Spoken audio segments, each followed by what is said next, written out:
નમસ્કાર મિત્રો, વિડીયોમાં તમારું સ્વાગત છે। જી હા મિત્રો, અત્યારે હાલ મોટા અને મહત્વના સમાચાર સામે આવી રહ્યા છે। તો મિત્રો, સમાચારમાં વાત કરીએ તો કચ્છની 10 વર્ષીય બાળકી છેલ્લા 2 મહિના સુધી સતત પેટમાં દુખાવાથી પીડાઈ રહી હતી। પ્રારંભિક તપાસમાં અંડાશયમાં ગાંઠ હોવાનું સામે આવ્યું હતું, જેને સામે સ્થાનિક તબીબોએ સર્જરી કરી હતી, પરંતુ ઓપરેશન દરમિયાન સામે આવ્યું હતું કે ટ્યુમર આંતરડા અને રક્તવાહિની સાથે ચોંટી ગઈ છે, જેના કારણે તેને દૂર કરવું જોખમ ભર્યું હતું।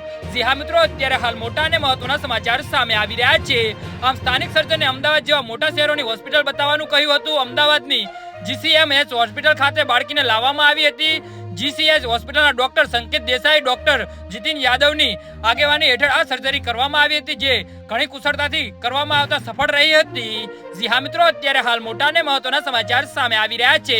પ્રી સર્કલ ગેંગોલિયોમા નામના દુર્લભ અને બિન કેન્સરયુક્ત ન્યુરલ ટ્યુમર છે। આ એક ટ્યુમર જે ખૂબ જ અસામાન્ય છે, કારણે વૈશ્વિક સ્તરે પુખ્ત વયના અને બાળકોના બંનેમાં 30 વર્ષથી ઓછા કેસો નોંધાયા છે, જેમાંથી માત્ર 6 થી 8 કેસો બાળકોમાં નોંધાયા છે, જે આ કેસને ખૂબ જ વિશ્લેષણ અને તબીબી દ્રષ્ટિએ મહત્વપૂર્ણ બનાવે છે। આ ગાંઠ મૂત્રાશય અને મળાશયની નજીક પેલમ્બિક કેવિટમાં ડે સુધી થતી। જી હા મિત્રો, તો આના વિશે તમારું શું કહેવું છે તો નીચે અમારી કમેન્ટ બોક્સમાં જરૂરથી જણાવજો। અમારી યુટ્યુબ ચેનલને સબસ્ક્રાઇબ કરવાની ભૂલતા નહીં। વિડીયો પૂરો જોવા બદલ તમારો ખૂબ ખૂબ આભાર।